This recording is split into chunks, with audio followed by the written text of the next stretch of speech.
Alhamdulillah wa syukrulillah wa la haula wa la quwata illa billah. Shalatu wassalamu ala Rasulillah wa ala alihi wa sahbihi wa mawala. Rabbi shrah li sadri wa yassir li amri wa hlul 'uqdatam min lisani yafqahu qawli. Allahumma faqihna fiddin wa alimna ta'wil.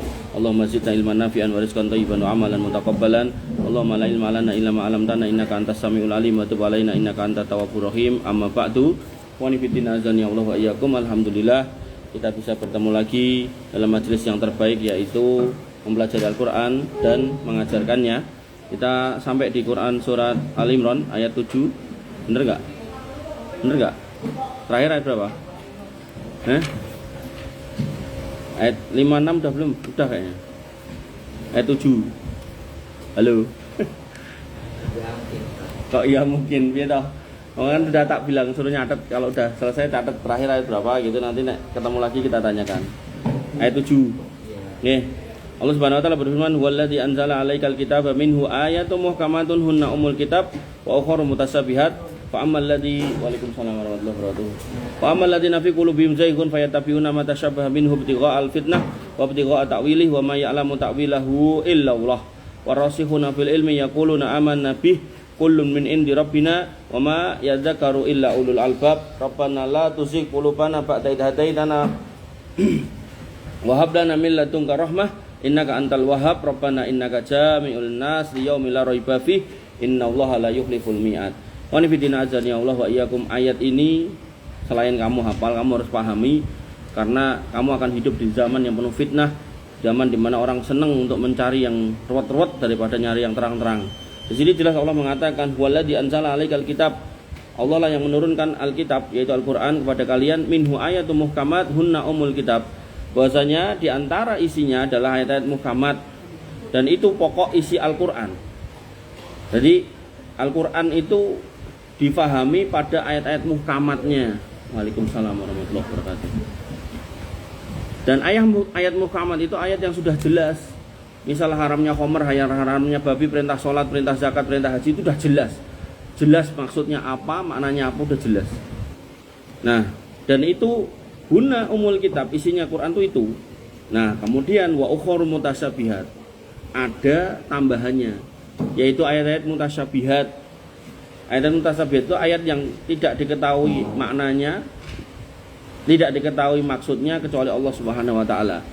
Nah, nanti manusia itu memilih sok tahu dengan mengikuti ayat-ayat yang mutasyabihat, meninggalkan yang muhkamat. Yang muhkamat jelas gak pernah dibahas, tapi membahas yang gak jelas itu. Fa amal ladzina fi qulubihim zayghun fayattabi'una ma tashabbaha minhu ibtigha'al fitnah wa ibtigha'a ta'wilih. Adapun orang-orang yang dalam hatinya condong kepada kesesatan. Loh. Ini lampunya bisa nyala enggak? Mas? Enggak. Oh iya, oke. Siap. Bahasanya orang-orang yang hatinya condong kepada kesesatan. Fa amal ladzina fi qulubihim zayghun, condong pada kesesatan, fayattabi'una ma tashabbaha minhu ibtigha'a fitnah wa ibtigha'a ta'wili. Maka mereka senang mengikuti ayat-ayat mutasyabih itu untuk menimbulkan fitnah dan mencari-cari takwilnya. Makanya kemarin kita bahas apa? Tentang huruf muqatta'at, ya toh? Iya enggak? Huruf muqatta'at ternyata setelah kita buka tafsirnya dari mulai Ibnu Katsir, At-Tabari, Al-Qurtubi, As-Sa'di, itu hampir semuanya mengatakan bahwasanya tidak ada yang tahu maksudnya kecuali Allah. Tapi nanti kamu akan dapati orang-orang yang mengatakan alif itu adalah Allah, lam itu adalah apa gitu. Nanti mim itu adalah Muhammad gitu. Maka ikhwan fillah azani Allah wa iyyakum, padahal sudah dijelaskan hunna umul kitab. Yang muhkamat itu aja yang mbok pelajari. Yang muhkamat itu aja yang mbok pahami. Itu sudah cukup. Yang mutasyabihat kembalikan kepada Allah Subhanahu wa taala. Kalau memang benar-benar tidak ada atau tidak diketahui maknanya ini. Wa may ya'lamu ta'wilahu illa Allah, dan tidak ada yang tahu kecuali Allah. Loh, coba. Di sini Allah sudah menyatakan kamu tidak tahu kecuali aku. Warasikhuna fil ilmi yaquluna amanna bih kullum min indi rabbina. Kemudian orang-orang yang mendalam ilmunya, berarti orang-orang yang mau ngaji dengan benar, mengaji Quran dan sunnah dengan benar, maka mereka akan berkata, kami beriman kepada ayat-ayat yang mutasyabihat, semua itu dari sisi Rabb kami. Makanya nanti contohnya yang pernah saya sampaikan adalah tentang kata istiwa, ar-Rahmanu alal arsy istawa. Istiwa itu sampai Imam Malik membuat rumus al-istiwa'u ma'lumun. Istiwa sebagai sebuah kata artinya apa sudah diketahui. Wal kaifiyatu majhulun, tapi Allah bagaimana istiwanya tidak ada yang tahu. Karena Nabi dan Jibril sebagai makhluk, dua makhluk terbaik dari kalangan malaikat dan kalangan manusia ini tidak pernah naik lebih dari Sidratul Muntaha. Padahal di atasnya masih ada kursi, di atasnya masih ada air, di atasnya masih ada arsy. Nah Allah di atas semua itu. Ar-Rahmanu 'alal arsy istawa. Allah Ar-Rahman di atas arsy itu beristiwa. Makanya al-istiwa'u ma'lumun wal kaifiyatu majhulun. Kemudian yang ketiga, wal imanu bihi wajibun, mengimani bahwasanya Allah istiwa di sana itu wajib. Kemudian banyak nanya wasu'alu anhu bid'ah, mempertanyakan tentang bagaimana Allah istiwa di sana itu sebuah kekeliruan. Kenapa? Karena kita ini makhluk yang sangat kecil, sangat hina, sangat rendah di mata Allah. Harusnya kita banyak memanfaatkan waktu kesempatan hidup kita untuk mengabdi pada Allah, bukan malah apa istilahnya? Kepo terus pada hal-hal yang tidak urgent gitu loh. Yang urgent adalah kamu gimana sholatmu, gimana puasamu gitu. Tapi nanti ada orang-orang yang kemudian mengatakan istawa itu artinya adalah istaula, berarti menguasai. Jadi bukan Allah di atas arsy sana, dibuang makna Allah di atas arsy sana. Kenapa kata dia kalau Allah di atas arsy berarti Allah lebih kecil daripada arsy. Loh, siapa yang ngomong gitu? Tidak ada. Allah sudah mengatakan Ar-Rahmanu 'alal arsy istawa. Ditafsirkan, ditakwil. Padahal di sini ayat mengatakan wa ma ya'lamu ta'wilahu illa Allah. Tidak ada yang tahu takwilnya kecuali Allah. Makanya untuk sifat-sifat Allah itu yang harus kita pahami, jangan mudah-mudah mentakwil. Kalau memang Allah menyebutkan tentang dirinya punya tangan, ya kita imani Allah punya tangan. Tapi jangan kemudian ditasbih. Bagaimana tangan Allah itu sama kayak makhluk, enggak. Tangan Allah seperti apa? Enggak ada yang tahu. Tapi Allah punya tangan, iya. Dalilnya ada, ya Allah fawqa aidikum. Tangan Allah di atas tangan-tangan kalian. Nanti Allah juga punya wajah. Dalilnya apa? Allah punya wajah. Wa yabqa wajhu rabbika dzul jalali wal ikram. Bahasanya wajah Rabbmu itu kekal. Makanya ikhwani fillah azani Allah wa iyyakum. Ini ayat kamu harus hafal, harus paham, karena nanti kamu akan ketemu sama orang-orang aneh gitu. Yang mencoba menjelaskan agama tapi ngalor ngidul ngetan ngulon enggak jelas sih. Nah, kemudian wa may yadzakaru illa ulul albab, loh coba. Dan tidak akan mengambil pelajaran daripadanya melainkan orang-orang yang berakal. Jadi selain orang yang mendalam ilmunya, berarti ngaji dengan benar, dia juga harus sering-sering banyak berpikir, merenung gitu. Mana yang terbaik? Coba bayangkan, Allah itu satu ya toh, Esa. Lalu di satu majelis ada 20 jamaah laki-laki, perempuannya saya nggak ngitung. Terus saya tanya Allah di mana? Dari 20 orang itu 10 orang menjawab 20-nya itu punya 10 jawaban. Yang mana beda-beda jawabannya. Ada yang di mana-mana, ada yang dalam hatiku, dalam diriku, ada yang di dalam pikiranku, ada yang kemudian di di tempat yang saya tidak tahu dan seterusnya. Sampai 10 jenis. Padahal yang sedang dibicarakan satu orang. Makanya ikhwani fillah azani Allah wa iyyakum, ilmu yang benar, yang mendalam dan hasil dari perenungan yang benar melalui majelis yang benar, maka nggak akan menghasilkan perbedaan pendapat yang sedemikian banyak. Soalnya ini bukan fikih, ini akidah. Nek fikih mungkin ketika ketemu dalil lain itu bisa difahami sebagai sebuah khilafiyah. Misal taburatul ulum gini sama gini, itu dalilnya ada, ya silakan. Tapi kalau kemudian sudah masuk akidah, ayatnya sudah jelas, dan jelasnya di sini ayatnya adalah ayat mutasyabihat, maka tidak usah kemudian justru ditolak gitu, diimani saja. Makanya di sini warasikhuna fil ilmi yaquluna amana bihi kullu min indi rabbina. Kami imani ayat istiwa itu. Ini contoh aja ayat istiwa ya, nanti ayat-ayat yang lain ada. Nah, kami imani wa may yadzakaru illa ulul albab, dan tidak ada yang bisa mengambil pelajaran kecuali orang-orang ulul albab ini. Rabbana la tuzigh qulubana ba'da idh hadaitana. Ya Rabb, kami janganlah engkau jadikan hati kami condong kepada kesesatan sesudah engkau beri petunjuk kepada kami.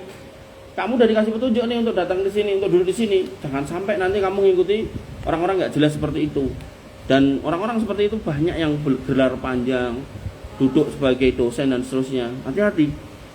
Makanya ikhwan fillah azani Allah wa iyyakum, Imam Ali itu sampai mengatakan kalau sekiranya agama itu harus pakai logika, maka dalam hukum membasuh khuf, sepatu atau alas kaki, itu harusnya ini dibasuh bawahnya bukan atasnya.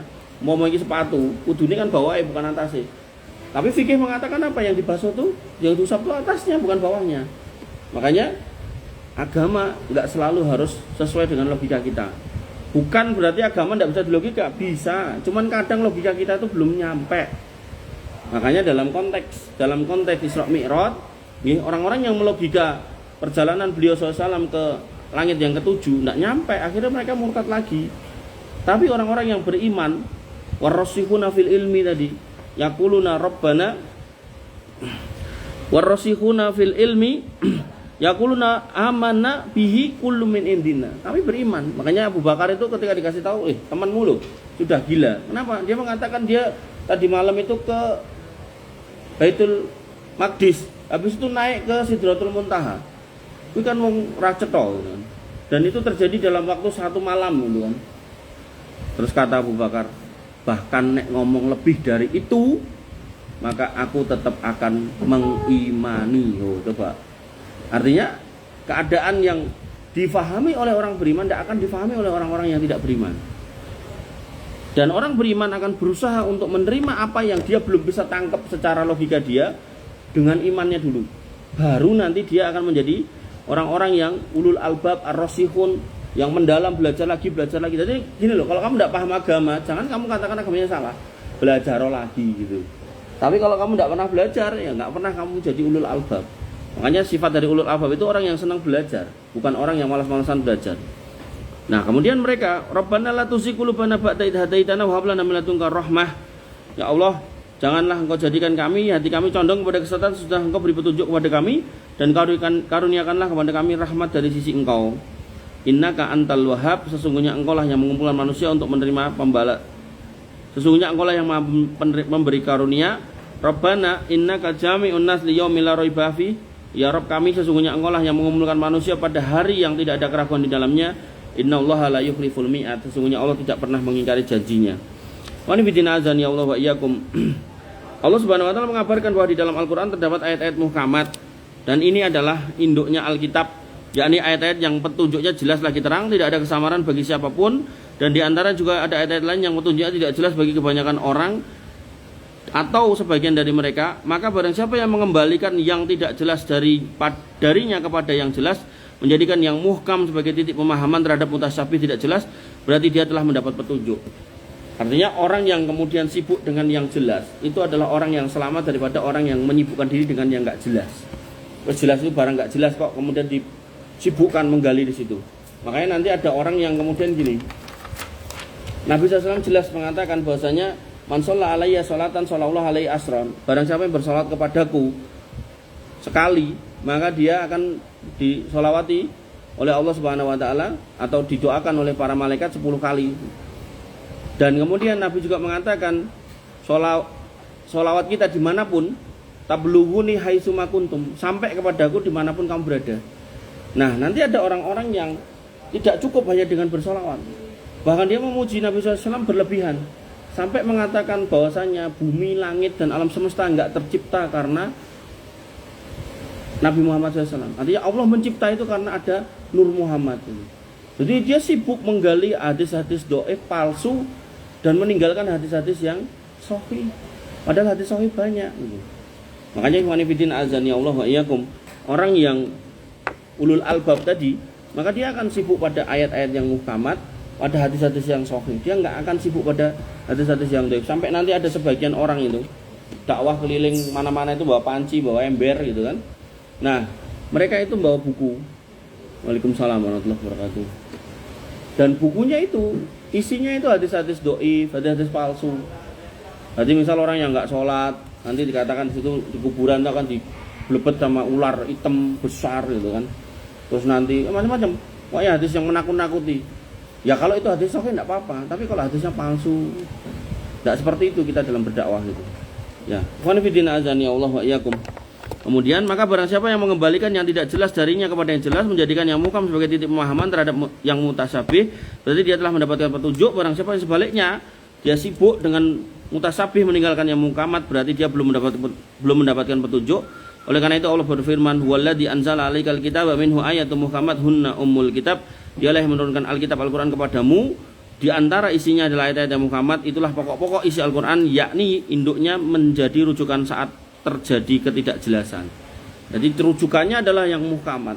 Jadi kalau memang yang mutasyabihat itu tidak ada hadis yang menjelaskan, tidak ada ulama yang clear menjelaskan, maka kita sudah tidak usah disibukkan diri di situ. Wa ukhur mutasabihat, dan yang lain ayat mutasabihat, yakni petunjuknya mengandung kemungkinan sesuai dengan yang muhkam dan mungkin mengandung makna lain dari sisi kata dan susunan kalimat, bukan dari sisi maksud. Para ahli tafsir berbeda pendapat tentang istilah muhkam dan mutasabihat. Banyak ungkapan dalam hal ini yang diriwayatkan dari para ulama terdahulu. Ali bin Abi Thalhah mengatakan dari Ibnu Abbas, yang berkata muhkam adalah ayat yang menasakh berisi tentang halal dan haram, hukum-hukum, hudud, kewajiban, apa yang diperintahkan untuk dikerjakan. Maka ucapan ini juga diriwayatkan dari Ikrimah, Mujahid, Qatadah, Ad-Dhahak, Muqatil bin Hayyan, Ar-Rabi' bin Anas, dan As-Sudi. Mereka semua mengatakan muhkam adalah yang diamalkan.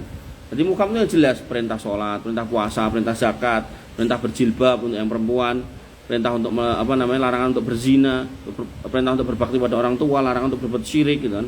Itu sudah jelas. Diriwayatkan dari Ibnu Abbas, yang berkata muhkam adalah firman Allah, Qul ta'alau atlu ma harrama rabbukum alaikum alla tusyriku bihi syai'a. Al-An'am 151. Katakanlah, marilah aku bacakan apa yang diharamkan atas kamu oleh Rabbmu, yaitu janganlah kamu mempersekutukan sesuatu dengan Allah Subhanahu wa taala. Maka firman Allah Subhanahu wa taala, dan Rabbmu telah memerintahkan supaya kamu jangan menyembah selain Dia. Al-Isra 23 sampai 3 ayat setelahnya, diriwayatkan oleh Ibnu Abi Hatim. Dan ia mengatakan dari Sa'id bin Jubair, kemudian ia mengatakan ayahku menuturkan kepada kami, Sulaiman bin Harb menuturkan kepada kami, Hamad bin Zaid menuturkan kepada kami, dan Ishaq bin Suwaid, bahwa Yahya bin Ya'mar dan Abu Fathitah berdiskusi tentang firman Allah Subhanahu wa taala, hunna umul kitab, itulah pokok-pokok isi Al-Qur'an. Maka Abu Fathitah berkata awal-awal surat, Yahya bin Ya'mar berkata faraid, perintah, larangan, alal haram. Ibnu Luhai'ah mengatakan bahwasanya itulah pokok-pokok isi Al-Quran, induk Alkitab. Allah menyebutnya demikian karena itu tertulis di seluruh kitab. Muqatil bin Hayyan berkata karena tidak ada pemeluk agama melainkan ia pasti menerimanya. Kemudian pendapat yang lain mengenai mutasyabihat, yaitu ia adalah ayat-ayat yang mansuh, yang muqaddam dimajukan, dan muakhir yang diakhirkan. Perumpamaan dan sumpah diimani namun tidak diamalkan. Jadi diimani ayatnya tapi kita nggak bisa mengamalkan. Itu maknanya yang tahu itu Allah. Wa may ya'lamu ta'wilahu illa Allah, tadi kan gitu bunyi ayatnya. Kemudian ia adalah huruf-huruf penggalan di awal surat. Ini yang kemarin kita bahas, harful muqatta'ah. Ini pendapat dari Muqatil bin Hayyan. Tuhan fillah azani Allah wa iyyakum. Kemudian Mujahid berkata, mutasyabihat sebagian darinya membenarkan sebagian yang lain, dan ini hanya berlaku untuk firman Allah Subhanahu wa taala. Allah telah menurunkan perkataan yang paling baik, yaitu Al-Qur'an, yang serupa, yaitu mutu ayat-ayatnya lagi berulang-ulang. Az-Zumar 23. Di sana mereka menyebutkan bahwa mutasabih adalah perkataan yang berada dalam satu konteks, sedangkan masani ialah perkataan mengenai dua hal yang saling berlawanan, seperti ciri-ciri surga dan neraka, keadaan orang yang baik dan orang yang fajir, serta senada dengan hal itu. Adapun mutasabih di sini adalah lawan kata dari muhkam yang sudah jelas. Ikhwani fillah azani Allah wa iyyakum. Maka fa'amal ladzina fi qulubihim zayghun, adapun orang-orang yang di dalam hatinya condong pada kesesatan, yaitu cenderung pada kesesatan dan menyimpang dari yang benar pada kebatilan, fayatabi'una ma tasabbaha minhu, maka mereka akan mengikuti ayat-ayat mutasabih itu. Artinya mereka mengambil sebagian ayat mutasabih yang mungkin mereka belokkan daripada keinginan mereka yang rusak dan membawa kepadanya, karena adanya kemungkinan lafadz berisi apa yang mereka inginkan. Jadi misal alif lam mim itu, terus dia kan misal punya nama ane sopo Agus, ele misal Lukman, terus mime sopo misal MM sopo biasanya Marno. Wah, ini berarti ini ayat go menunjuk aku sebagai nabi berikutnya, Agus Lukman Marno. Jenenge ngono kuwi. Nah, itulah yang disebutkan di sini. Bahwasanya mereka menggunakan ayat-ayat yang enggak jelas itu untuk apa? Untuk melariskan dirinya, untuk mengangkat namanya, untuk meninggikan dirinya. Sebab ia jelas dan menjadi hujah yang menghujat mereka. Oleh karena itu Allah berfirman, ibtigha al-fitnah, mereka menimbulkan fitnah, yakni menyesatkan orang-orang yang mengikuti dengan mengelabui mereka, bahwa mereka berujar kepada Al-Quran atas bid'ah mereka. Padahal Al-Quran adalah hujah yang menghujat mereka dan bukan yang membela mereka. Sebagaimana bila orang-orang Nasrani berujar kepada Al-Quran, telah menyatakan bahwa Isa adalah ruh Allah dan kalimatnya yang diberikan kepada Maryam, lalu mereka tidak mau berujar dengan firman Allah, in huwa illa abdun an'amna alaihi wa ja'alnahu masalan li bani Israil. Isa tidak lain hanyalah seorang hamba yang kami berikan kepadanya nikmat kenabian. Kemudian Allah juga berfirman pada ayat yang ke-59 Al-Imran, inna masalah Isa indallah kama masali Adam, sesungguhnya permisalan Isa di sisi Allah seperti permisalan Adam, khalaqahu min turab summa qala lahu kun fayakun. Mereka diciptakan dari tanah dan kemudian dikatakan jadilah maka jadilah. Sehingga ibtighal fitnah, yakni menyelewengkan yang semau mereka. Makanya nanti ada orang-orang Nasrani misal, ada orang yang mengatakan ketika kemudian dikatakan Isa itu adalah dari ruh Allah, maka loh berarti memang dari Allah. Enggak.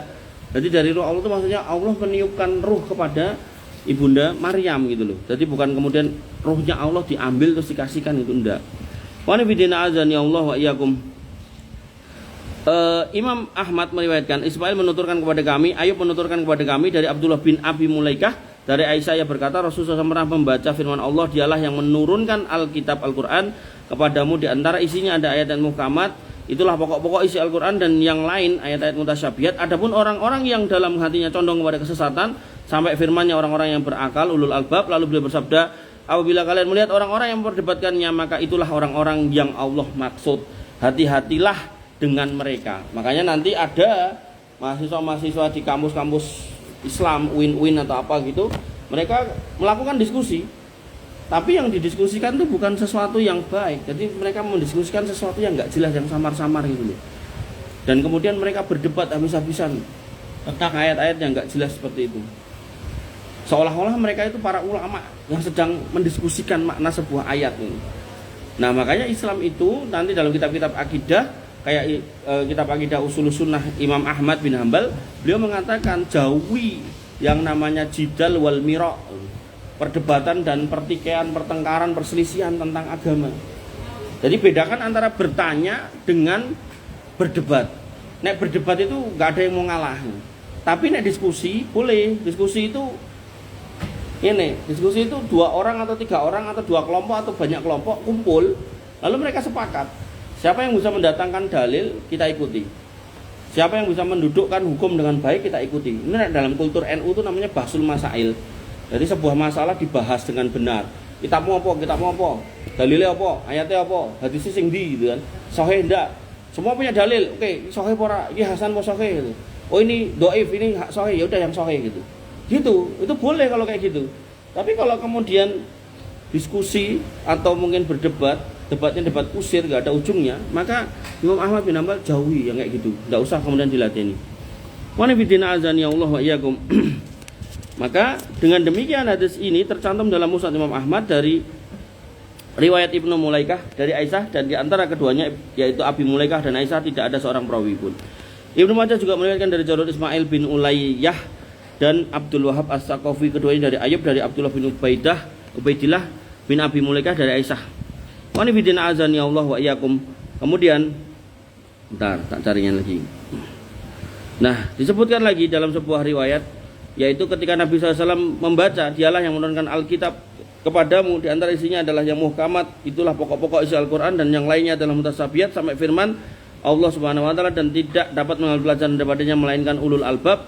Aisyah berkata, Rasulullah SAW bersabda, jika kalian melihat orang-orang yang mengikuti ayat-ayat mutasyabihat darinya, maka mereka itulah orang-orang yang Allah maksudkan, berhati-hatilah kalian terhadap mereka. Makanya ada seorang dosen tafsir itu, dia itu namanya dosen tafsir ya, berarti kemudian dia juga menghafal Quran, dia juga kemudian belajar hadis gitu kan. Wong dia mengklaim belajar hadis dari si ini, syekh ini, guru ini, kayak ini gitu kan. Nah, harusnya kan dia tahu hadis yang sahih mana, hadis itu. Tapi enggak. Dakwahnya setiap hari itu, setiap saat itu menyatakan tentang saya melihat Allah, saya bisa ngobrol dengan Allah. Terus bahwasanya bumi ini tercipta karena ada Nur Muhammad. Padahal semua itu kalau dia jujur dalam belajar, itu ditentang dengan semua dalil-dalil sahih, tidak bisa.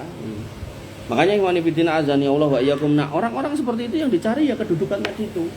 Gimana caranya dia bisa punya pamor, punya apa ya istilahnya, punya nama di tengah umat, disanjung, disebut sebagai orang alim, disebut sebagai buya gitu. Ikhwan fillah azani Allah wa iyyakum. Kemudian disebutkan lagi di sini dalam riwayat yang lain, Aisyah berkata, Rasulullah SAW pernah ditanya perihal firman Allah, adapun orang-orang yang di dalam hatinya condong kepada kesesatan, maka mereka mengikuti sebagian ayat-ayat yang mutasyabihat. Maka beliau menjawab, apabila kalian melihat orang-orang yang mengikuti ayat-ayat mutasyabihat, maka mereka itulah orang-orang yang Allah maksudkan, berhati-hatilah kalian terhadap mereka. Kemudian Nabi SAW menyitir ayat ini, adapun orang-orang yang dalam hatinya condong kepada kesesatan, maka mereka mengikuti sebagian ayat yang mutasyabihat untuk menimbulkan fitnah. Lalu beliau bersabda, Allah sudah memperingatkan kalian, maka jika kalian melihat mereka, maka kenalilah mereka. Jadi kalau sampai kamu ketemu orang-orang yang sibuk dengan ayat mutasyabihat, titenono gitu loh. Titeni untuk apa? Untuk kamu ingat-ingat, namanya si fulan gitu kan, yang kamu harus menjauhi satu. Kemudian yang kedua, kalau kamu punya keluarga, kasih tahu jangan deket-deket sama orang itu. Jadi sesuatu yang udah jelas, misal lagi ya, ayat tentang jilbab udah jelas suruh nutup dari mulai kepala, kecuali muka dan telapak tangan, dada juga suruh nutup. Tiba-tiba nongol seorang ahli tafsir katanya, gitu kan, yang dia mengatakan bahwasanya yang namanya jilbaban itu yang dijilbabi hatinya, bukan itunya. Dia menganalogikan gini, nek jilbaban pakaian lalu baru nyuri, maka apa gunanya jilbaban? Lo pertanyaannya. Nah ada orang jilbaban nyuri, sing salah jilbabnya apa wonge? Halo? Wonge, bukan jilbabnya. Makanya selalu dikatakan oleh para ulama, al-islamu mahjubun bil muslimin. Islam itu indah, aturannya jelas, tapi keindahannya itu tertutup sama kelakuannya orang Islam. Jadi tidak ada salahnya Islamnya, orang Islamnya. Ambok koruptor-koruptor itu mayoritasnya orang Islam. Apa terus itu ajaran agamanya? Enggak. Nabi pun mengatakan tentang orang-orang yang mencuri walaupun cuma satu helai bulu, itu nanti di akhirat bertanggung jawab, tidak bisa masuk surga sampai dipertanggungjawabkan curiannya itu bulu loh. Apa pernah yang dicuri nggak cuma bulu, gitu kan? Aspal lah segala macam, duit lah segala macam, hutan dicuri, gitu kan? Maka nggak bisa. Artinya kalaupun mereka itu orang Islam, itu ya nggak kemudian menjadikan Islam itu jelek, kelakuan mereka yang jelek. Wa nabiyina azan ya Allah wa iyyakum. Kemudian Imam Ahmad meriwayatkan, Abu Kamil menuturkan kepada kami, dari Abu Ghalib, ia berkata, aku mendengar Abu Umamah menyampaikan hadis dan bersama tentang firman Allah, fa amal ladzina fi qulubihim zaygun fayattabi'una ma tashabbaha min. Maka beliau bersabda, mereka itulah orang-orang Khawarij. Jadi orang-orang Khawarij itu orang yang mengkafirkan kaum muslimin yang lain. Bahkan dia tega untuk membunuh mereka dengan ayat apa? Wa man lam yahkum bima anzalallahu fa ulaika humul kafirun. Orang-orang yang enggak berhukum dengan hukum Allah, maka kafir. Padahal ada ayat yang lain, wa man lam yahkum bima anzalallahu fa ulaika humul fasikun. Ada. Kenapa enggak difasikkan dulu langsung dikafirkan? Makanya orang-orang Khawarij itu Islam juga. Tapi kepada saudaranya sama muslim, galaknya enggak ampun-ampun, enggak rau-rukur karu-karuan. Bahkan dia siap membunuh. Makanya nanti kalau kamu udah gede, ini masih kecil apa udah gede toh? Udah gede kamu lihat konflik sama kaum muslimin itu mengerikan. Wongnya brewok ngene membunuh orang yang brewok kayak gini gitu. Menghalalkan darahnya. Kayak yang di Sudan sekarang itu orang Islam bunuh orang Islam itu. Makanya yang kayak gitu tuh, ya, itu yaitu orang-orang yang terpapar dengan pemahaman Khawarij. Dan inilah orang-orang yang hatinya itu penuh dengan hawa nafsu, yang dia mengikuti dalil-dalil yang enggak jelas itu. Dan kemudian firman Allah Subhanahu wa taala, yauma yabyadu wujuhum wa taswaddu wujuh, pada hari yang di waktu itu muka yang putih berseri dan ada pula muka yang hitam, mereka itu adalah kaum Khawarij menurut sebagian riwayat. Nah, ikhwani fillah azani Allah wa iyyakum. Kemudian disebutkan, wa may ya'lamu ta'wilahu illallah, padahal tidak ada yang mengetahui takwil daripada ayat-ayat mutasyabihat itu kecuali Allah. Maka para qari berselisih pendapat tentang wakaf tempat berhenti bacaan di sini. Ada yang membaca wakafnya pada lafaz Allah. Sebagian disebutkan sebelumnya dari Ibnu Abbas bahwa ia berkata tafsir dari 4 bentuk. Tafsir dapat dipahami oleh semua orang, tafsir yang diketahui oleh orang-orang Arab melalui bahasa mereka, tafsir yang diketahui oleh orang-orang yang mendalam ilmunya, dan tafsir yang hanya diketahui oleh Allah. Jadi tafsir itu ada 4 bentuk. Nah, tafsir yang dapat dipahami oleh semua orang itu sudah jelas. Misal perintah untuk sholat sudah jelas, perintah untuk haji, umroh, atau perintah untuk puasa itu sudah jelas. Nah, kemudian ada juga tafsir yang diketahui oleh orang-orang Arab melalui bahasa mereka. Contohnya apa? Contohnya sebentar. Tentang larangan itu loh, nyenggol kalau habis wudu itu loh. Apa? Habis wudu, tentang wudu aku lupa ya. Nanti katanya kalau nyenggol itu terus batal itu loh. Hah? Ayatnya loh, ayat tentang wudu. Halo. Hah? Hah? Enggak bunyine wae, bunyine. Apa bunyine? Kok piye to kalian nih? Bentar. Wah. Bentar.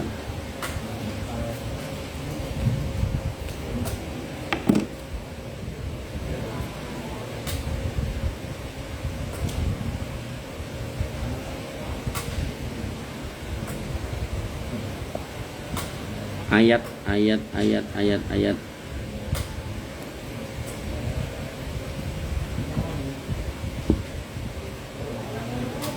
Ini loh, ya ayyuhalladzina amanu idza qumtum ila shalah faghsilu wujuhakum wa aydikum ilal marafiq wamsahu bi ru'usikum wa arjulakum ilal ka'bain wa in kuntum junuban fatahharu wa in kuntum mardu aw ala safarin aw jaa ahadum minkum minal ghaid aw lamastumun nisa. Aw lamastumun nisa itu secara bahasa artinya nek diterjemahkan Indonesia atau kamu nyentuh wanita.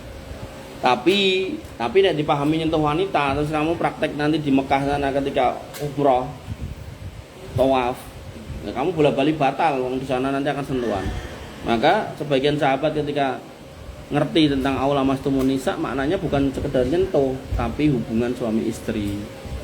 Sehingga nanti kalau konteksnya nyentuh maka nyentuh dengan syahwat, bukan cuma sekedar kesenggol. Makanya kamu nek wudu terus ya jenenge kesenggol kan enggak sengaja ya. Kesenggol nggak sengaja ya nggak usah wudu lagi nggak apa-apa. Tapi kalau emang sengaja senggolan gitu kan, artinya gini loh, misalnya kamu udah nikah terus kamu mau ke masjid ada istrimu terus kamu ngomong sayang nyeluk apa sebenarnya nyeluk sebenarnya apa bah ngono aku tak ke masjid dulu ya, terus salaman gitu kan, nah itu nggak membatalkan wudu gitu ya. Ini yang kedua yaitu tafsir yang bisa dipahami orang Arab melalui bahasa mereka. Kemudian yang ketiga tafsir yang diketahui oleh orang-orang yang mendalam ilmunya, yakni orang para ulama tafsir. Kemudian yang ketiga tafsir yang hanya diketahui oleh Allah Subhanahu wa taala ya, contohnya huruf muqatta'at.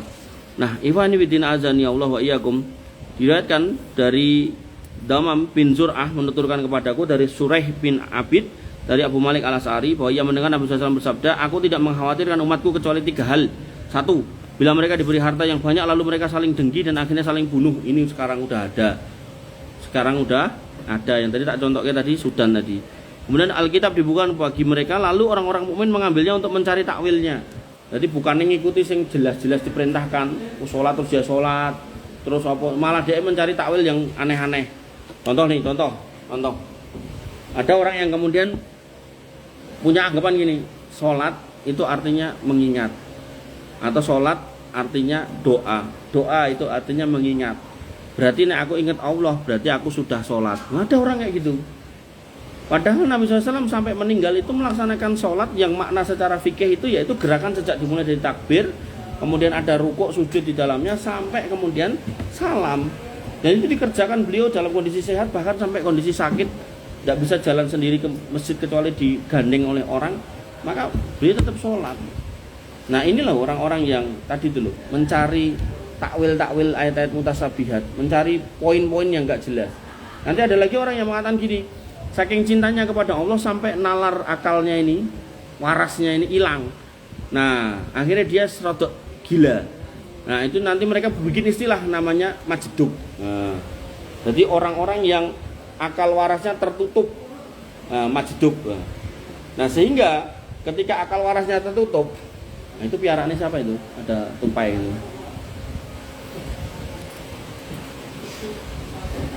Mau ngaji itu.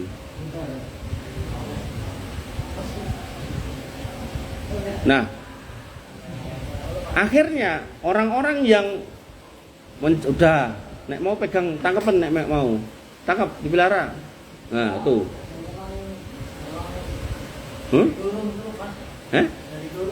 Oh ya, ada yang ngurung. Oh. Memang peliharaan kalian gitu. Peliharaannya itu. Oh, iya. Jadi terus dia mengatakan ini saking cintanya sama Allah sampai akal warasnya hilang, ketutup.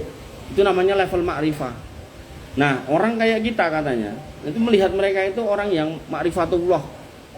Sehingga kita menilai mereka itu orang gila, kayak orang gila. Tapi sebenarnya cintanya pada Allah itu luar biasa. Sehingga karena dia gila maka dia nggak sholat.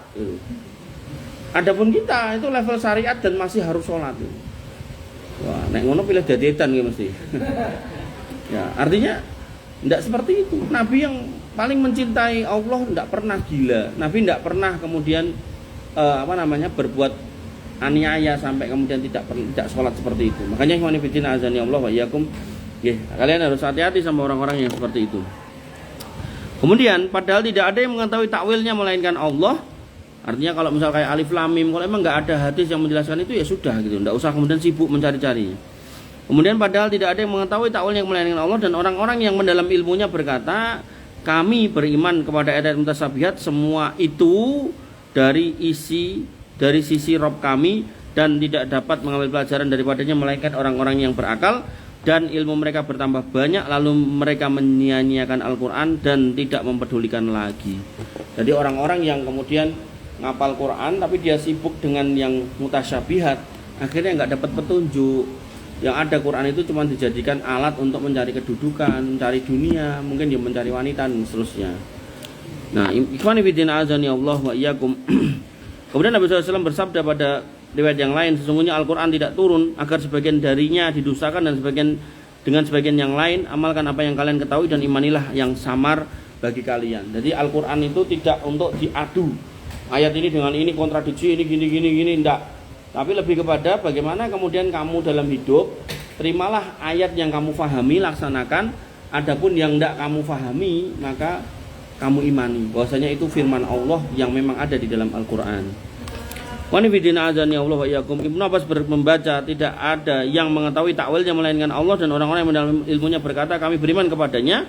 Demikian pula riwayat Ibnu Jarir dari Umar bin Abdul Aziz bin Malik bin Anas bahwa mereka beriman kepadanya meski tidak mengetahui takwilnya. Jadi para sahabat pun juga tidak ngerti takwilnya, juga nggak kemudian merasa gimana-gimana kalau emang ayatnya nggak bisa difahami. Warasihuna fil ilmi, dan orang-orang yang mendalam ilmunya, pendapat ini diikuti oleh banyak kalangan dari ahli tafsir dan ahli usul fikih. Mereka berkata berbicara dengan sesuatu yang tidak dipahami tidak mungkin. Ibnu Abi Najim meriwayatkan dari Mujahid dari Ibnu Abbas bahwa ia berkata, aku termasuk orang-orang yang mendalam ilmunya yang mengetahui takwilnya. Ibnu Abi Najim mengatakan dari Mujahid, orang-orang yang mendalam ilmunya mengetahui takwilnya dan mengatakan kami beriman kepadanya. Wa may alam ta'wilahu, dan padahal tidak ada yang mengetahui takwilnya illallah kecuali Allah. Maka mereka kemudian mengembalikan takwil ayat-ayat mutasabit kepada takwil ayat muhkamat yang mereka ketahui, di mana ia hanya mempunyai satu takwil saja. Dengan demikian menurut pendapat mereka, maka seluruh isi Al-Quran tersusun rapi dan selaras, saling membenarkan satu sama lain, hujah pun tegak, tidak ada alasan, seluruh kebatilan tergusur dan kekufuran pun lenyap. Dalam sebuah hadis disebutkan Nabi SAW mendoakan Ibnu Abbas, Allahumma faqihu fiddin wa alimhu ta'wil. Ya Allah, fahamkanlah orang ini tentang agama dan ajarilah dia tentang takwil.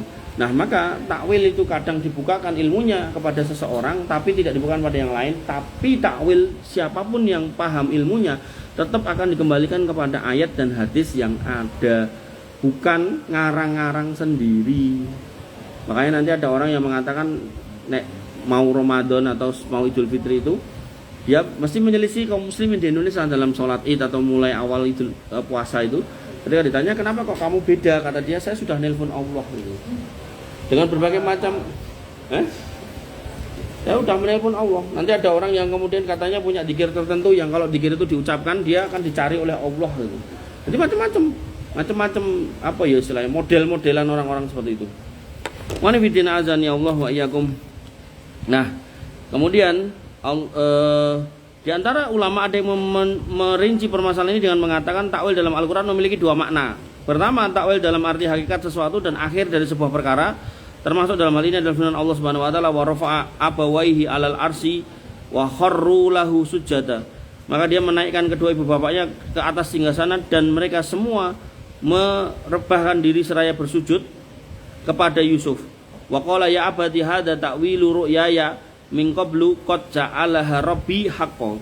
Wahai ayahku, inilah takbir mimpiku yang dahulu itu, sesungguhnya Rabbku telah menjadikannya sesuatu kenyataan. Hal yanduruna illa ta'wilahu yauma ya'tihi ta'wiluhu. Jadilah mereka menunggu-nunggu kecuali terlaksananya kebenaran Al-Quran itu pada hari datangnya kebenaran pemberitaan Al-Quran itu. Al-A'raf 53. Artinya hakikat perkara kebangkitan yang dikabarkan kepada mereka, bila yang dimaksud dengan takwil di sini adalah makna ini, maka wakaf berhenti pada lafaz Allah. Oleh karena itu hakikat seluruh perkara dan jati dirinya tidak ada yang mengetahui detail kecuali hanya Allah. Berarti takwil pun ya, itu yang tahu Allah kemudian dikasih tahu kepada manusia. Maka kalau konteksnya mimpi ya Allah bisa mengilhamkan. Tapi kalau konteksnya ayat, maka mau nggak mau itu harus dijelaskan dengan ayat atau dengan hadis. Tidak bisa kemudian dengan mimpi. Maka jika demikian maka firman Allah warasihuna fil ilmi, dan orang-orang yang mendalam ilmunya yaitu berkedudukan sebagai mubtada dan berkata kami beriman kepada ayat mutasyabihat, maknanya adalah khobarnya. Adapun yang dimaksud dengan takwil adalah makna lain yaitu tafsir, takbir dan penjelasan tentang sesuatu. Allah berfirman nabbi'na bi takwilih, berikanlah kepada kami takbirnya atau takwilnya, yakni tafsirnya. Jika dimaksud adalah makna ini maka wakafnya terletak pada firman Allah dan orang-orang yang mendalam ilmunya, karena mereka paham dan tahu apa yang disampaikan kepada mereka dari sisi pertimbangan ini, sekalipun mereka tidak mengetahui hakikat semua itu yang sebenarnya. Jika demikian maka firman Allah kami beriman kepada ayat-ayat mutasyabihat berkedudukan sebagai hal yang menerangkan keadaan mereka. Hal ini memang diperbolehkan dan merupakan bagian dari makhuf dan bukan maktuf alaih. Ini seperti firman Allah Subhanahu wa taala lil fuqara'il muhajirin alladzina ukhriju min diyarihim wa amwalihim yabtaghuna fadlan minallahi wa ridwana wa yansuruna Allah wa rasulahu ulaika humus shadiqun walladzina tabawwa'ud dar wal imana min qablihim yuhibbuna man hajara ilaihim wa la yajiduna fi sudurihim hajatan mimma utu wa yusiruna ala anfusihim walau kana bihim khasasah wa may yuqassuha nafsi fa ulaika humul muflihun walladzina ja'u min ba'dihim yaquluna rabbana ighfir lana wa li ikhwanina alladzina sabaquna bil iman wa la taj'al fi qulubina ghillan lil ladzina amanu rabbana innaka ra'ufur rahim. Quran surat Al-Hasyr ayat 8 sampai 10. Wa nifidin azani Allah wa iyyakum. Nggih. Ini kalau ditutupnya do banget. Bentar. Lalu dikatakan afala yatadabbarun al-Qur'an walau kana min indi ghairillah wal lawajadu fihi ikhtilafan katsira. Maka apakah mereka tidak memperhatikan Al-Qur'an kalau kiranya Al-Qur'an itu bukan dari sisi Allah? Tentulah mereka mendapat pertentangan yang banyak di dalam Al-Qur'an. Oleh karena itu Allah Subhanahu wa taala berfirman wa may yadzakaru illa ulul albab, dan tidak dapat mengambil pelajaran daripadanya melainkan orang yang berakal. Artinya kalau kamu tidak mau menjadi orang yang berakal, maka kamu tidak akan bisa memahami Al-Qur'an. Karena Al-Qur'an hanya bisa dipahami oleh orang-orang yang mendalam ilmunya dan mau berpikir tentang bagaimana Al-Qur'an itu dijelaskan, dijabarkan dengan benar. Yakni yang memahami, memikirkan dan merenungkan maknanya dengan benar hanyalah orang-orang yang memiliki akal yang lurus dan pemahaman yang sehat. Makanya nanti dalam Al-Qur'an itu kalau kemudian kalian mendiskusikannya boleh, tapi harus sehat berdasarkan ayat, berdasarkan hadis, berdasarkan perkataan para salafus sholih. Jangan kemudian ngaco, ngawur gitu kan. Laper dia itu. Kemudian ikhwani fillah azani Allah wa iyyakum. Abu Darda menuturkan kepada kami bahwasanya Rasulullah SAW menjawab. Ini sing duwe. Heeh. Apa-apamu ta? Oh.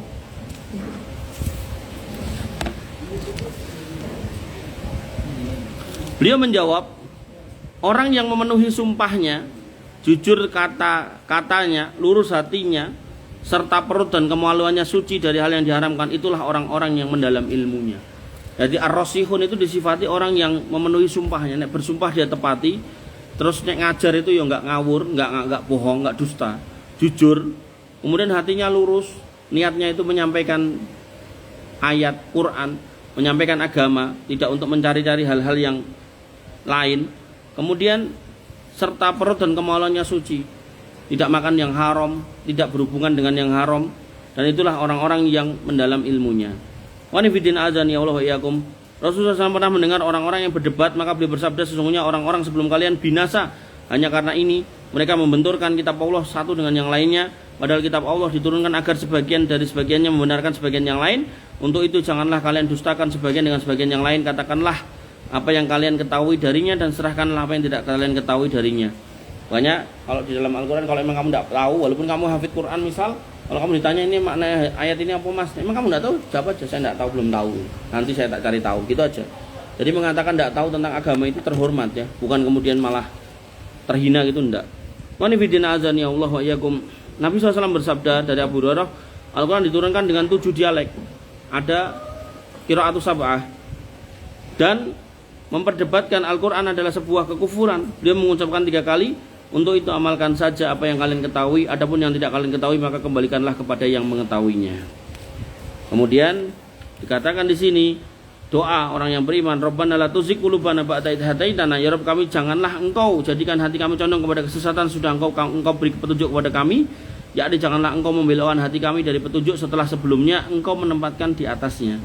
Jadi dari orang yang tidak paham kemudian setelah paham, jangan sampai kembali lagi kepada orang yang bengkok. Nah bengkoknya orang paham itu tambah parah lagi. Nah orang yang murni nggak tahu, bodoh, itu dia ada di level yang paling bawah.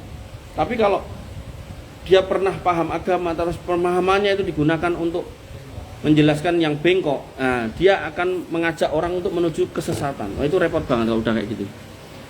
Jangan kau jadikan kami seperti orang-orang yang dalam hatinya memendam kesesatan, yang hanya mengikuti ayat-ayat Al-Quran yang mutasyabih. Sebaliknya teguhkanlah kami di atas jalanmu yang lurus dan agamamu yang benar. Wa hab lana min ladunka rahmah, dan karuniakanlah kepada kami dari sisi engkau rahmat, yang dengan hati kami menjadi kuat dan kekuatan kami menyatu, serta keimanan dan keyakinan kami bertambah. Innaka antal wahhab, sesungguhnya engkau lah Rabb yang maha memberi karunia. Wa nabiyina azani Allah wa iyyakum. Dari Ummu Salamah bahwa Nabi SAW pernah berdoa, wahai zat yang membolak-balikkan hati, yang muqallibal qulub, sabit qulubana ala dinik. Kemudian beliau membaca, Rabbana la tuzigh qulubana ba'da idh hadaitana wa hab lana min ladunka rahmah innaka antal wahhab. Wa nabiyina azani Allah wa iyyakum. Dan ini doa yang baik ya. Jadi sering-seringlah kamu berdoa ini agar kemudian jangan sampai terbolak-balik hatimu. Kemudian sebentar. Disebutkan dalam sebuah riwayat bahwasanya dari Aisyah radhiyallahu anha, ia berkata, ya Rasulullah sering sekali berkata, Rasulullah SAW sering sekali berdoa, wahai zat yang membolak-balikkan hati, tetapkanlah hati kami di atas agamamu. Jadi seorang nabi itu, seorang Rasul Muhammad SAW itu sering berdoa, ya muqallibal qulub sabit qalbi ala dinik. Berarti kan nabi sendiri sebagai seorang yang paling mulia pun meminta supaya diteguhkan hatinya di atas agama. Maka aku bertanya kepada beliau, wahai Rasulullah, kenapa engkau sering sekali mengucapkan doa ini? Beliau menjawab, sebab semua hati manusia ada di antara dua jari dari jari-jari Ar-Rahman. Nah, di sini ada kata jari, berarti Allah itu selain punya tangan, punya jari. Tapi jangan kemudian dibayangkan jari dan tangan Allah seperti apa. Maka jika dia berhendak menempatkan di atas jalan yang lurus, maka dia letakkan ia di jalan yang lurus. Dan jika ia berkehendak menempatkan di atas jalan yang sesat, maka dia letakkanlah orang itu di atas jalan yang sesat. Bukankah kau pernah mendengar firman Allah Subhanahu wa taala, ya Rabb kami, janganlah engkau jadikan hati kami, Rabbana la tuzigh qulubana ba'da idh hadaitana wa hab lana min ladunka rahmah innaka antal wahhab. Maka wanifidin azani Allah wa iyyakum, kalau Nabi aja minta hidayah, apalagi kita. Makanya di dalam sholat itu minimal sehari itu 17 kali kamu mengucapkan atau menyatakan gimana? Ihdinas siratal mustaqim. Nah, nanti pas doa kamu minta lagi petunjuk. Rabbana la tuzigh qulubana ba'da idh hadaitana wa hab lana min ladunka rahmah innaka antal wahhab. Atau tadi ya muqallibal qulub sabit qulubana ala dinik. Wa nabiyyin azani Allah wa iyyakum, dari Sa'id bin Al-Musayyab dari Aisyah bahwa apabila Nabi SAW bangun di tengah malam, beliau mengucapkan, tidak ada ilah yang berhak disembah selain engkau, maha suci engkau, ya Allah, sesungguhnya aku mohon ampun atas dosa-dosaku dan mohon rahmatmu, ya Allah, tambahkanlah ilmu kepadaku dan jangan engkau belokkan hatiku setelah sebelumnya engkau beri hidayah. Karuniakanlah rahmat kepadaku dari sisimu, karena sungguhnya engkau lah yang maha beri karunia. Nah, ikhwani fillah azani Allah wa iyyakum, mungkin ini yang bisa kita bahas pada tafsir Quran surat Al-Maidah ayat 7 sampai berapa tadi? 9. Catat ya, nanti nek kesini ini tak lipat juga, cuman biar saling mengkoreksi. Silakan, masih ada 10 menit, silakan bertanya. Untuk hadiah gak ada. Weh, hadiah ada di tok ke. Tuh tak tok ke kertas abang. Tuh, ayo bertanya. Ayo biar biasa bertanya, ngobrol. Mana tadi sing ingu tupaimu? Apa man? Salah. Enggak, maksudnya ada yang ngertiin. Terus apakah masih ada yang ngertiin yang lain lagi gitu? Mungkin ada tapi saya tidak tahu. Tapi yang terkenal yang mengartikan dengan istaula. Jadi sebenarnya kalau dia nggak menolak istiwanya, itu mungkin diartikan istaula bisa sebagai tambahan tafsir. Tapi kalau dia menolak istiwanya itu, saya yang paling berat itu menolak istiwanya. Jadi dia mengingkari Allah itu di atas arsy dengan pertimbangan, nek Allah di atas arsy berarti arsy lebih besar daripada Allah. Padahal, Waalaikumsalam warahmatullahi wabarakatuh. Padahal Allah itu ada sebelum arsy ada. Berarti Allah itu tidak butuh sama arsy. Gitu. Dan apakah Allah lebih kecil daripada arsy? Kalau saya secara pribadi meyakini Allah lebih besar. Makanya ada Allah Akbar, Allahul Adim.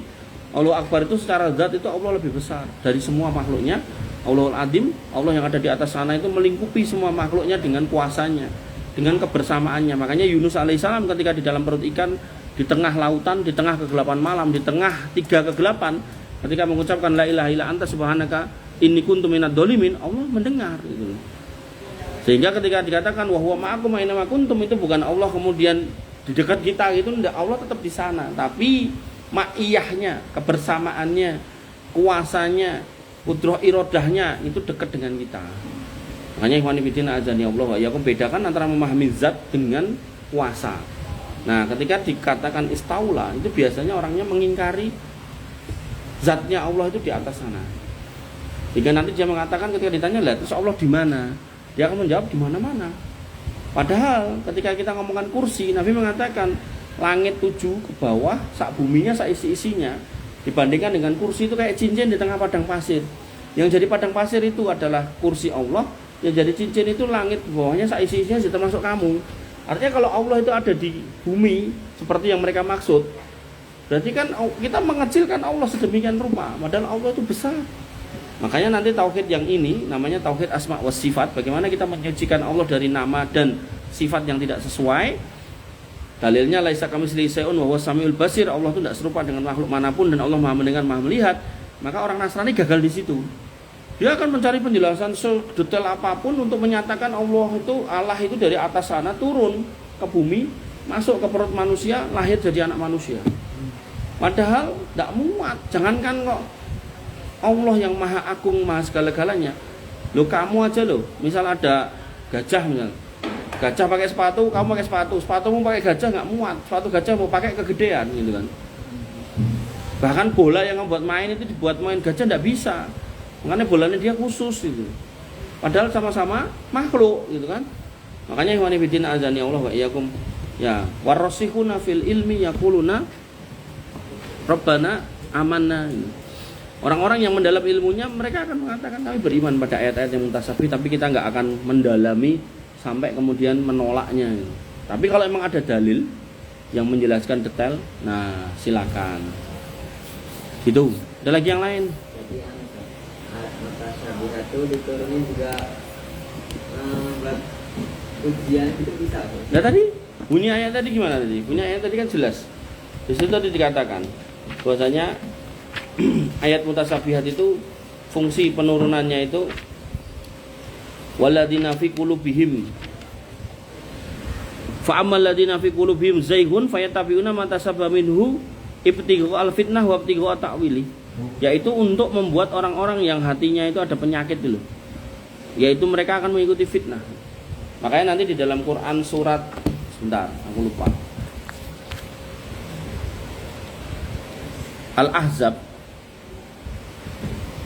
Al-Ahzab ayat yang terakhir Allah menyebutkan tentang amanah.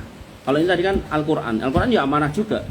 Allah menyebutkan amanah secara umum. Inna aradnal amanata 'alas samawati wal ardi wal jibal fa abaina ayyahmilnaha wa asfaqna minha wa hamalahal insan. Kami nampakkan amanah, kami tawarkan amanah kepada langit, bumi, gunung. Mereka semua enggak mau menanggungnya. Wa asfaqna minha, enggan untuk memegang atau memikul amanah itu. Wa hamalahal insan, tapi manusia memilih untuk memegangnya. Malah rebutan pilih saya. Innahu kana doluman jahula, bahwasanya mereka ini para manusia ini doluman itu namanya isim tafdil. Jadi ada dolmun, ada dolum itu artinya dia sangat dolim. Jahula itu isim tafdil dari jahlun. Jadi dia sangat bodoh gitu. Sudah dolim terbodoh. Nah, tujuannya apa? Amanah ini Allah ciptakan. Liyu'adziballahul munafiqina wal munafiqat wal musyrikina wal musyrikat wa yatuballahu 'alal mu'minina wal mu'minat. Untuk melakukan seleksi itu loh. Seleksi mana ini orang yang munafik laki-laki, munafik perempuan, musyrikin laki-laki, musyrikin perempuan, dan untuk memberi peluang orang-orang yang beriman yang pernah salah untuk kembali dan dia bertobat. Wa kana Allahu ghafurur rahim, dan sesungguhnya Allah Subhanahu wa taala itu Maha Pengampun lagi Maha Penyayang. Nah, sehingga konteks Al-Quran tadi kenapa diberikan yang mutasyabihat, Allah tuh pengen memfilter lagi manusia-manusia ini mana sih yang layak dimasukkan surga. Sama halnya jangankan yang mutasyabih, ayat yang jelas muhkamat perintah puasa itu ada orang Islam yang nggak puasa, ya toh? Ayat yang sudah jelas larangan minum khamr jelas itu, nggak ada tafsir lain kecuali nggak boleh minum khamr. ya toh? Tapi ya ada aja orang Islam minum khamr. Termasuk ayat tentang apa? Larangan berzina misal. Itu jelas nggak ada tafsir lain kecuali jangan berzina. Bahkan mendekatinya aja tidak boleh, wala taqrabuz zina. Jangan dekat-dekat, artinya kalau ada sebuah tempat di mana terkenal di situ daerah perzinahan, kamu tidak boleh ke situ. Cari jalan yang lebih jauh dari situ, karena hatimu itu terbolak-balik tadi loh, di antara jari-jari Ar-Rahman. Kalau kemudian Allah tidak kasih hidayah kamu, alah, niatnya mau ngelewat tok, mampir gitu kan. Makanya kalau bisa jangan pernah mampir ke tempat-tempat seperti itu, bahkan melewati tidak boleh. Cari jalan yang lain, karena iman kita tidak tahu, yang tahu cuma Allah Subhanahu Wa Taala. Maka mengantisipasi lebih baik daripada nyoba-nyoba ngetes ilmu. Silakan, yang lain baru dual. Oh, apa? Mau tanya soal tupai? Apa?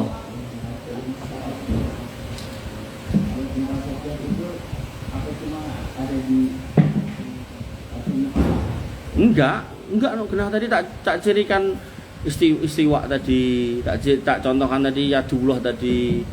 Kemudian ya yang lain saya nggak bisa sebutkan semua gitu. Mungkin lain waktu lah, tak tulis CC. PR ya, PR buat saya ya. Nanti di pertemuan yang lain contoh-contoh ayat mutasabihat gitu ya. Enggak cuman harun muqatta'ah. Enggak, tak carinya dulu. Tak gawe ya contoh ayat-ayat mutasyabihat. Dah, yang lain. Baru berapa nih? 3. Ayo, yang lain. Apa Mas?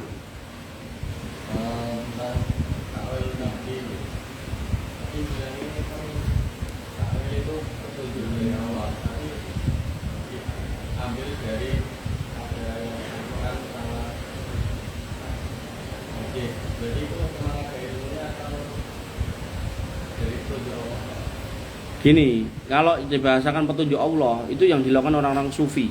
Jadi mereka ngimpi terus mengatakan berarti gini, berarti gitu. Tak kasih contoh. Ada orang yang mengatakan gini, guru saya dapat riwayat dari Nabi SAW dan disampaikan dalam mimpinya bahwasanya orang yang di tenggorokannya atau di perutnya ada kopi atau tersisa bekas-bekas kopi, maka dia akan masuk surga. Nah, nek sing dimaksud takwil kayak gitu itu takwil batil. Kenapa? Karena syariat sudah turun, sudah selesai. Ayat sudah jelas, al-yauma akmaltu lakum dinakum wa atmamtu alaikum nikmati wa raditu lakumul Islam madina. Islam sudah sempurna, ayatnya sudah ada, hadisnya sudah ada, kitab-kitabnya sudah dibukukan. Nah, maka takwil yang dimaksud adalah apa? Ketika ada sebuah hukum, kemudian kamu takwil dengan ayat dan hadis yang ada, maka itu berarti petunjuk dari Allah. Artinya kalau kamu saja jadi seorang ustaz ditanya, ustaz tuh ini ayat ini maksudnya apa? Kamu sebutkan ayat ini, tafsirnya ini, dengan dalil ayat ini, ayat yang lain, dengan kemudian hadis ini, pendapat ulama ini, nah itu berarti kamu di atas petunjuk. Tapi nek sesok tak jawab, aku tak turusi. Nah, terus sesok teko. Tadi malam saya tidur dan saya udah ngimpi. Wah. Tafsir dari yang mbok tanyakan adalah ini. Nah, itu banyak orang yang kayak gitu, khususnya orang-orang sufiah itu. Makanya hati-hati kamu sama orang-orang kayak gitu. Nanti ada lagi orang yang bikin dalil al-basdinjanu sifaun min kulidain. Apa? Basdinjan ki apa? Hah? Al-basdinjan itu terong. Terong itu obat dari semua penyakit gitu. Ya wis mangan terong wae, terong mentah, terong mateng, terong goreng, terong godok gitu kan. Ya, yang bikin siapa? Yang bikin bakul terong men payu gitu. Nah, dan itu banyak kayak gitu-gitu di karang-karang, orang yang pengen jabatan di karang-karang gitu kan. Orang yang pengen jualan apa gitu kan, misal jualan delima biar delimanya laku di karang-karang gitu. Nah, ya kayak yang kayak gitu-gitu takwil yang jelek. Oke? Udah berapa? 4 5. Oh, apa Mas? Contoh yang diketahui ulama. Maksudnya? Contoh yang dikatakan ulama gimana? Diketahui semua orang. Orang Arab.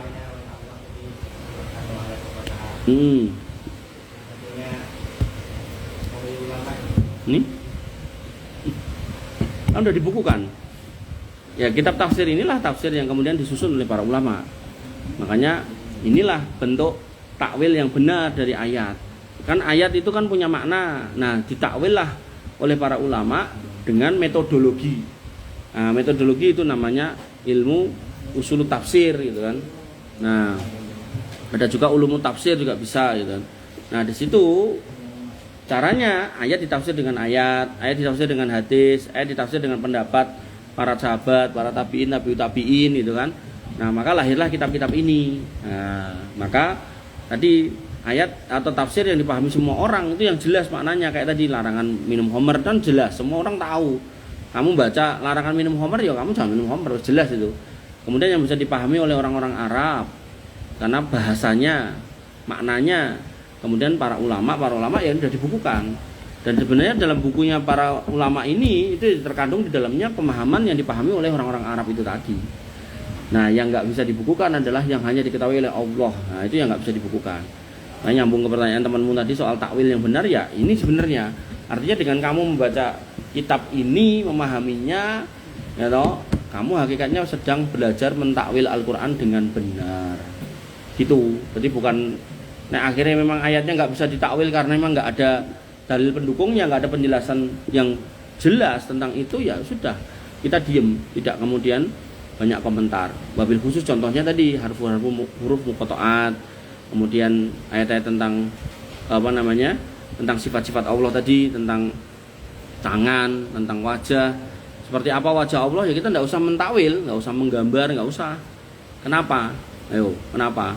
Karena Nabi mengatakan innakum sataruna rabbakum yaumal qiyamah. Enggak usah mau bayang-bayangkan, enggak usah mau gambar-gambar, kamu nanti akan melihat sendiri hari kiamat nanti. Kama tarawnal qamara fi lailatil badr, sebagaimana kamu lihat bulan di malam bulan purnama. Jadi Allah itu yang sangat besar itu akan terlihat oleh kamu yang sangat kecil. Dan di situ kamu akan lihat sendiri nanti hari kiamat.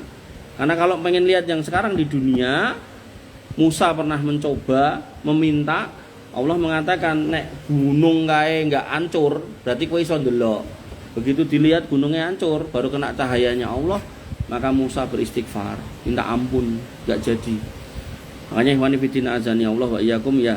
Jadi apa yang terkait dengan Allah, tentang tangannya, fisiknya, segala macam zatnya, maka kita tidak boleh mentakwilnya. Berapa? Udah berapa? 5. Ada lagi? Enggak ada. Nek 5 nyusui lho. Heeh. Kan tadi kan saya bilang kata Nabi kan jangan menggambarkan tentang Allah gitu kan. Nanti pada hari kiamat kita akan melihat. Iya. Tapi kan apakah semua orang melihat? Maksudnya pas hari kiamat. Tapi kan kita yang dapat melihat Allah kan cuma orang-orang yang diberi kesempatan kan. Yang hikmah tertinggi kan. Oke, jadi yang bisa melihat Allah hanya orang yang masuk surga. Jadi di akhirat itu pilihan cuma 2, surga atau neraka. Nah, manusia nanti akan terbagi menjadi 5. Orang kafir, orang musyrik, orang munafik, orang fajir, dan orang beriman. Nah, orang beriman yang saya maksud ya berarti orang tidak berbuat kekufuran, tidak berbuat kemusyrikan, tidak berbuat kemunafikan, dan tidak berbuat kefajiran. Kefajiran itu apa sih? Orang beriman tapi mabuk, berzina itu, dan tidak tobat. Nek pernah melakukan dan bertobat, itu insya Allah bisa masuk di kategori orang beriman. Nah, orang yang selamat dalam jembatan Sirat itu, maka dia langsung masuk surga. Nah, adapun sisanya mampir dulu di neraka. Nah, dari sisanya ini yang 3 kekal di dalamnya, yang 1 akan diselamatkan melalui mekanisme syafaat. Ada 7 syafaat dari Rasulullah, syafaat dari orang-orang siddiq, as-siddiqin, kemudian syafaat dari para nabi, syafaat dari orang-orang yang mati syahid, kemudian syafaat dari as-solihin, syafaat malaikat, dan terakhir syafaat Allah Subhanahu wa taala. Nah, syafaat Allah yang terakhir ini benar-benar menghilangi atau menghilangkan neraka dari orang-orang fasik yang masih punya iman walaupun sebesar biji zarah. Makanya dalam Islam seorang muslim tidak boleh mengkafirkan orang Islam yang lain. Selama dia ahlu kiblat, sholat menghadap kiblat yang sama, maka itu saudara kita, tidak boleh dikafirkan walaupun dia itu berbuat dosa besar. Mungkin tetanggamu pemabuk gitu, kamu kafir gitu, gara-gara kokain mendem gitu. Enggak ya, enggak boleh. Nah, nanti ketika mereka sudah masuk surga, diberikanlah kenikmatan surga sepuas-puasnya. Nah, ditawari kenikmatan tambahannya, yaitu melihat Allah. Nah, orang-orang yang 3 tadi, orang kafir, orang musyrik, orang munafik, innahum mahjubun, mereka terhijab, tidak bisa. Tidak bisa lihat Allah. Ya ibaratnya sing iso ketemu momone Indonesia lah, sing iso ketemu presiden ngobrol atau jagongan atau makan bareng itu kan orang-orang tertentu toh. Ya toh? Nah, kadang mungkin kita sebagai raja jelata aku ya pengen makan semeja sama presiden. Tapi kan kamu harus punya prestasi tertentu, harus punya hal tertentu yang bisa dibanggakan baru bisa gitu loh. Itu aja sesama manusia aja ada kriterianya. Maka kepada Allah, ya, itu hanya bisa ditemui oleh orang-orang yang beriman. Makanya ketika kamu tidak berbuat kekafiran, kemusyrikan, kemunafikan dan kefasikan, ya, maka kamu akan masuk surga duluan, menikmati surga lebih dulu dan tidak perlu mampir ke neraka. Karena di neraka itu atau di akhirat itu 1 hari di sana 1000 tahun di sini. Jadi nek syafaatnya 7, sini ke sini sehari, sini ke sini sehari. Sehari ping 6 dino ping 1000 6000 tahun. 6000 tahun diobong ning neraka itu juga bukan perkara yang mudah. Makanya ketika kamu ya sudah menjadi orang beriman, jauhi kesyirikan, kemunafikan dan kekufuran, serta kalau misal naudzubillah kamu berbuat dosa, maka banyak-banyaklah istighfar. Mobil khusus kedoliman sama saudara, sesama muslim, mintalah halalnya. Ada lagi? Apa? Loh, piye toh? Kamu busur kok kapan kamu? Habis kiamat itu kan masuk surga dulu gitu loh. Lah iya, kiamat itu kan sebuah proses. Kiamat itu jadi yang namanya iman pada hari akhir, yaumul akhir itu dimulai sejak kamu mati. Nah, dimulai sejak kamu mati, nanti padang mahsyar semua itu kan rangkaian gitu. Nah rangkaian, puncaknya ya namanya kenikmatan tertinggi. Kamu naik makan, ya ini kebanyakan orang, tapi nggak tahu nek kamu ya. Misal di piring itu ada lauk sing mbok senengi, apa? Misal daging atau ayam gitu kan. Nah mbok makan dulu tuh nasinya dikit demi dikit gitu kan. Nah ayamnya mbok sisake. Orang mbok makan mas, oh ini buat gongnya, terakhirnya gitu. Biar kecapan terakhirmu itu adalah sensasi makanan yang paling enak gitu toh. Sebagian orang kayak gitu. Nah di surga nanti kamu akan ke siapapun. Nah terakhir itu bukan berarti terus baru kuwi ora ngono ndak. Jadi tetap nanti akan mendapatkan kenikmatan kekal, cuman kenikmatan paling agungnya adalah melihat Allah. Nah, kiamat itu menjadi syarat untuk ke sana. Selama belum kiamat ya berarti masih hidupnya masih di dunia. Makanya ketika sudah idza samaun sakot, idza samaun fatorot, nah itu sudah berarti pertanda kiamat. Manusia semua akan mati, makhluk mati. Nah, masuklah ke alam berikutnya yaitu padang mahsyar. Gitu. Kemudian ada padang ada hisab mizan, kemudian ada syafaat, ada telaga, ada sirot, ada kontoroh, surga neraka di situ. Oke? Jadi itu menjadi syarat masuk levelnya ke sana gitu. Ya sama kayak kamu untuk sampai sini kan kamu harus SMP dulu, SMP lulus baru ke sini. Nanti kamu mau kuliah ya selesai ini dulu baru kuliah. Ada lagi nggak? Apa? Memperingatkan kepada kita untuk berhati-hati kepada orang yang menggunakan ayat mutasyabihat. Berarti apakah kita akan membiarkan orang yang ada memakai ayat tersebut? Ya kalau kamu mampu untuk menasihati silakan. Jadi misal ya, ini sama temanmu nih, salah satunya ada yang sibuk dengan ayat mutasyabihat, ora usah sibuk kuwi wong kowe ya ora mudeng, aku ya ora mudeng, kowe golek bukune ya ora enek gitu kan. Nek kamu mau mampu menasihati silakan.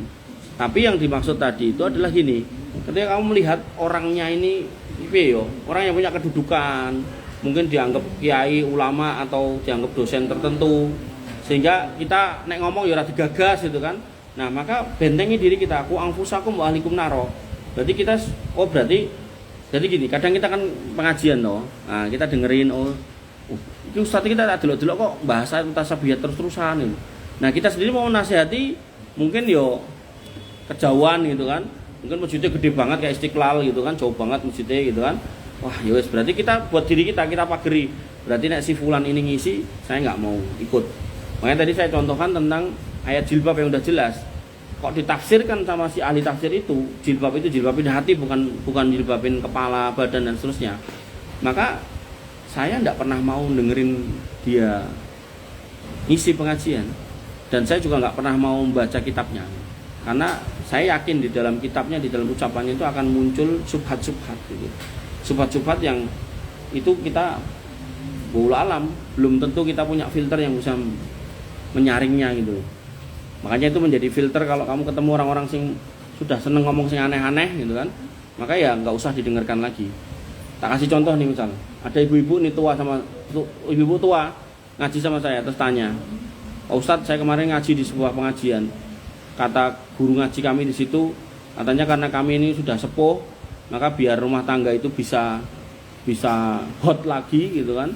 Maka katanya kita itu boleh nonton film porno bareng dengan suami kita ini.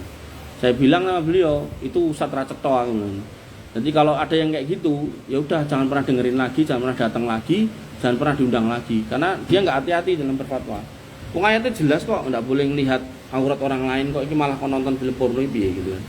Apalagi yang disuruh orang tua yang mungkin umurnya nggak lama lagi meninggal, itu malah disuruh melakukan hal-hal yang berbuat kemaksiatan kayak gitu kan. Makanya yang kayak gitu-gitu ya langsung saya bilang tinggalkan aja, jangan pernah ikuti lagi, jangan pernah ngaji lagi sama orang kayak gitu. Ada lagi? Udah berapa yang tadi?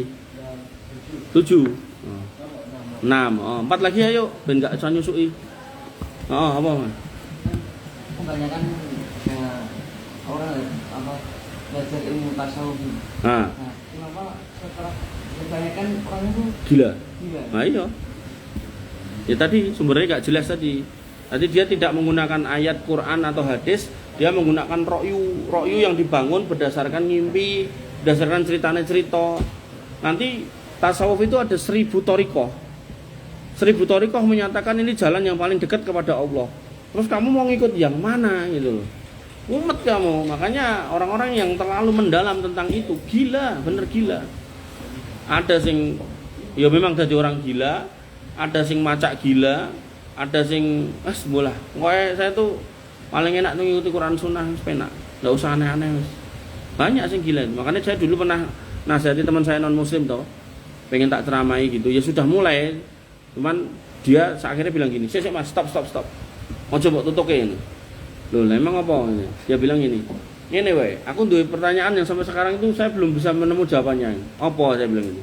Saya punya tetangga keluar masuk perguruan kayak gitu, tasawuf gitu. Nah, sekarang dia gila. Tolong jelaskan kepada saya. Dia belajar agama, kamu belajar agama Islam kok jadi gila gimana? Aku yes, kayak waktu itu saya masih kuliah awal-awal ya, masih muda banget. Jadi saya udah langsung kelagapan gitu, nggak bisa jawab gitu. Karena waktu itu saya mungkin pengalaman atau cerita hidup saya belum panjang, belum banyak gitu. Pergaulan saya belum luas gitu. Jadinya akhirnya ya begitu dengar gitu saya nggak tahu lah gitu. Ya wes, padahal niat saya ingin tak ajak masuk Islam, tapi ya sudah mentok di situ.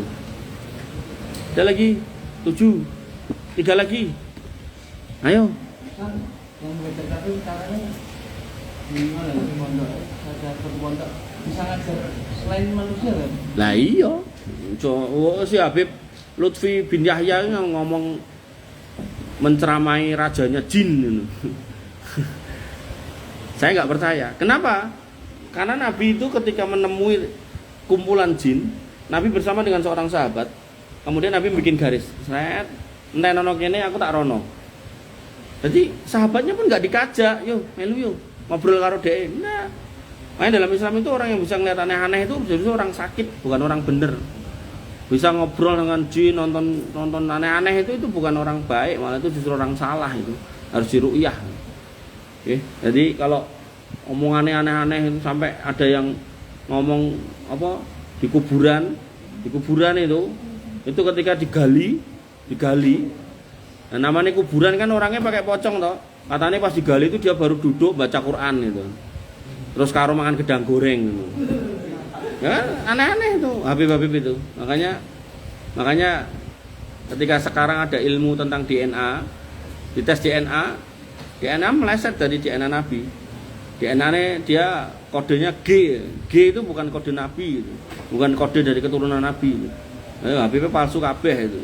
Habib Solo itu palsu kabeh. Ada lagi yang mau nanya?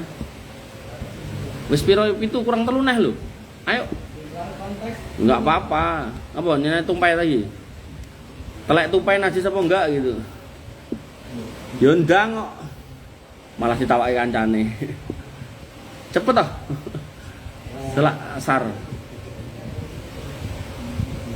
Halo.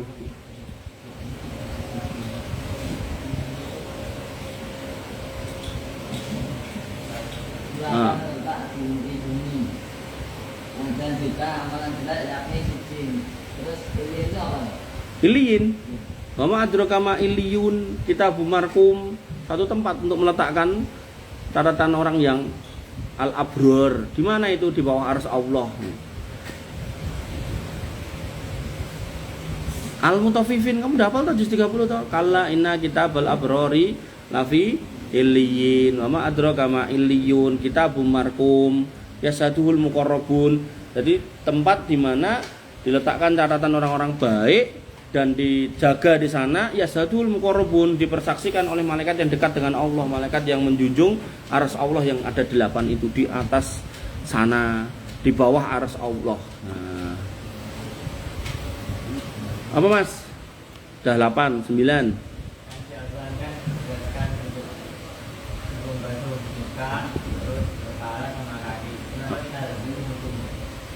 Kenapa kita harus kumur-kumur? Kenapa harus kita kumur-kumur?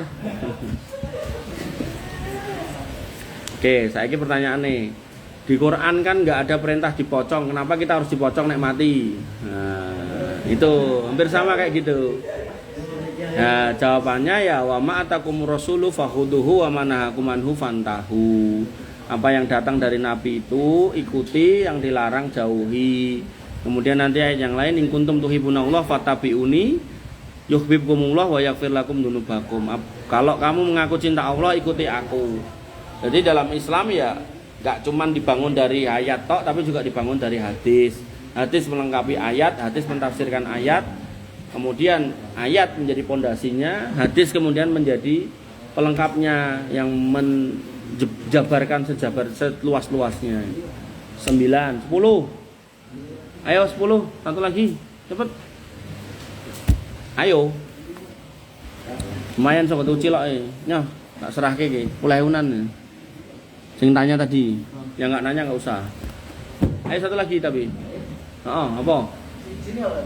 Wes tadi kancamu tadi. Oh. Ya dia tadi pertanyaannya awalnya soal ngasih jin, ganti yang lain. Nanti kamu nanya temanmu itu. Apa? Enggak apa-apa dari tadi ya enggak apa-apa. Nanya telek tupai apa haram apa halal. Apa? Ilmu tajwid itu turunnya setelah apa? Turunnya. Jadi gini, dalam Islam itu ketika ayat atau Quran itu turun di Arab itu sudah dibaca dengan kondisi ilmu itu. Nah, karena Quran ini kemudian didakwahkan kepada orang Ajam, orang bukan Arab, akhirnya dibukukanlah dalam kitab-kitab.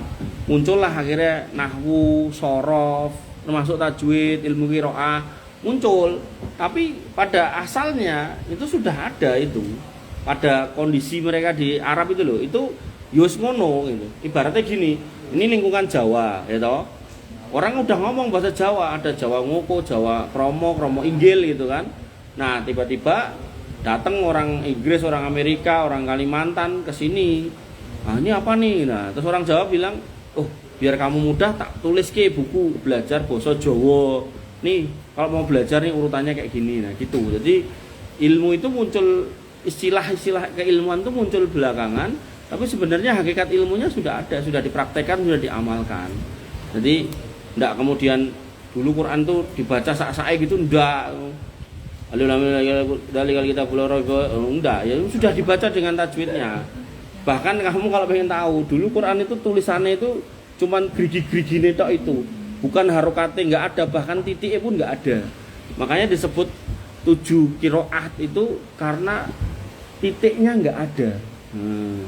Nanti di dalam Quran surat Al-Maidah, aku lupa ayatnya.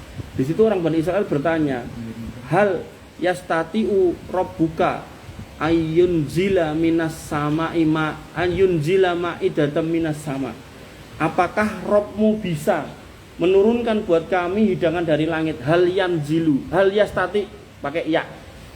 Nah, nanti qiraah yang lain, hal tastati'u rabbaka ayyunzila ma'idatan minas sama. Apakah bisa kamu, wahai Isa, minta kepada Rabbmu untuk datangkan hidangan dari langit?